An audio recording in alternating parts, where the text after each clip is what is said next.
10 ஆண்டுக்கு பிறகு அறிவித்திருக்கிற இந்த ஓய்வூதிய திட்டம் இதற்காக கடந்த 22-23 ஆண்டுகளாக போராடி அந்த ஓய்வூதியதாரர்களுக்கும் இதற்காக போராடிய அரசு ஊழியர் சங்கங்களுக்கும் ஒரு மகத்தான வெற்றி புத்தாண்டில் கிடைத்திருக்கிறது. டயலாக் முன்னாள் மலர் முதலமைச்சர் தான் அடுத்த முதலமைச்சராக வருவார். தமிழ்நாட்டின் பல்வேறு கருத்து கணிப்பில் தற்போது 4 அணிகளாக போட்டியிடுகிற சூழலில் மீண்டும் திமுக வெற்றி பெற்று முதலமைச்சராக வருவதற்கு வாய்ப்பு இருக்கிறது என்பதை பல்வேறு ஊடகங்களும் பத்திரிகைகளும் கணித்து வருகிறார்கள். அந்த வகையில் டயலோனுடைய கருத்து கணிப்பு இதை வெளியிட்டிருக்கிறது. விஜய் ஒரு காலத்திலும் இந்த தேர்தலில் வெற்றி வாகை சூட முடியாது. அவர் ஓட்டை குறிப்பதற்கு பயன்படுவாரே தவிர அவர் வெற்றி பெறுவதற்கு அவருக்கு விடுகின்ற வாக்குகள் அவருக்கு வெற்றி தேடித்தருமா என்றால் அது தேடித்தர வாய்ப்பில்லை. விஜய் 2வது இடத்துக்கு வரும் என்று சொன்னால் தமிழ்நாட்டின் கிட்டத்தட்ட 5-6 முறை முதலமைச்சராக ஆட்சி அதிகாரத்தில் இருந்த தமிழ்நாடு முழுவதும் கிளைகளை கட்டமைப்புகளை கொண்ட அனைத்து இந்திய அண்ணா திராவிட முன்னேற்ற கழகம் எந்த இடத்திற்கு செல்வோம். அதனால் ஒரு காலத்திலும் அனைத்து இந்திய அண்ணா திராவிட முன்னேற்ற கழகத்தின் இடத்தை விஜய் அவர்களால் பிடிக்க முடியாது.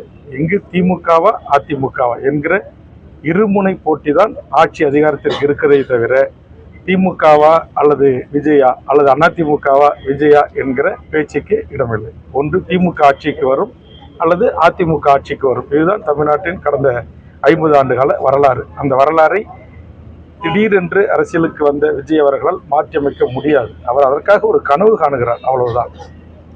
அரசு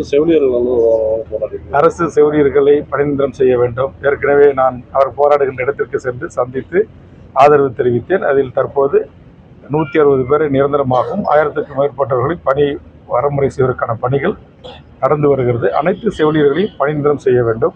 அதுபோன்று ஆசிரியருடைய பிரச்சனைகளை அழைத்து பேசி சுமூக தீர்வு ஏற்படுத்தி தர வேண்டும்.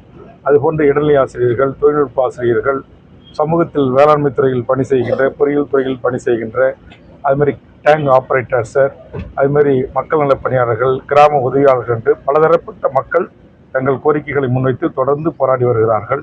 அதனால் மாண்புமிகு தமிழ்நாடு முதலமைச்சர் கண்டிப்பாக படிப்படியாக ஒன்றன் பின் ஒன்றாக இதையெல்லாம் செய்து தர வேண்டும் என்று தமிழக வாழ்வுரிமை கட்சி மாண்புமிகு முதலமைச்சர் அவர்களுக்கு கோரிக்கை வைக்கிறார். அதேமாதிரி சேலம் இங்கே இருக்கிற தொழிற்சாலை முன்னறிவிப்பின்றி மூடி 500க்கும் மேற்பட்ட தொழிலாளர்கள் அந்த தலையமானுடைய தொழிலாளருடைய பிரச்சனையை தீர்வுக்கு கொண்டு வர வேண்டும் என்று கூட நான் நேற்றைய தினம் தொழிலாளர் துறை அமைச்சரிடம் பேசியிருக்கிறேன். கண்டிப்பாக சட்டமன்றத்தில் அதற்காகவும் எனது குரல் கொடுக்கும். ஒரு மண்ணின் மக்கள் கிட்டத்தட்ட 200 நாட்களை நெருங்க போகிறது, போராடி கொண்டிருக்கிறார்கள். ஆனால் அரசோ தொழிலாளர் துறையோ அழைத்து பேசி சுமூக தீர்வு எட்டப்படாது மிகுந்த வருத்தம் அளிக்கிறது. அதுபோன்று கிருஷ்ணகிரியில் இருக்கிற டாடா நிறுவனத்தில் உள்ளூர் மக்களுக்கு வேலை தருவதை 80% உறுதி செய்ய நடவடிக்கை எடுப்பேன் என்று மாண்புமிகு அன்றைய தொழில்துறை அமைச்சர் எனக்கு அரசு உறுதிமொழி குழுவுக்கு சட்டப்பேரவையில் எனக்கு உறுதிமொழி அளித்தார். அது நிறைவேற்றப்படவில்லை. அதற்காக 5000 மக்களை திரட்டி போராடி இருக்கிறேன். கண்டிப்பாக டாடா நிறுவனத்தில் அந்த மண்ணின் மக்களுக்கு, இந்த தமிழ்நாட்டு மக்களுக்கும் 80% வேலைவாய்ப்பை உறுதி செய்வதற்கு அரசிடம் கண்டிப்பாக நான் வலியுறுத்தி இருக்கிறேன்.